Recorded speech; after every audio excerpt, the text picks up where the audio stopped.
आज दिनांक 23 डिसेंबर 2024 रोजी देशाचे नेते माननीय शरदचंद्रजी पवार यांची भेट घेऊन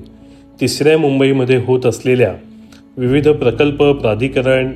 इन्फ्रास्ट्रक्चर प्रोजेक्ट यांच्याविषयी सविस्तर चर्चा करून यातील आव्हाने आणि समस्या याबाबत माहिती दिली.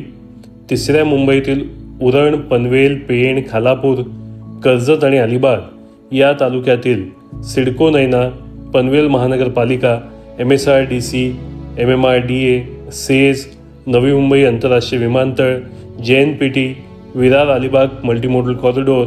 Mumbai Vadodara expressway, Delhi Mumbai industrial corridor व इतर प्रकल्पांविषयी शेतकऱ्यांच्या समस्या जाणून घेऊन त्याबद्दल विविध प्रश्न विचारून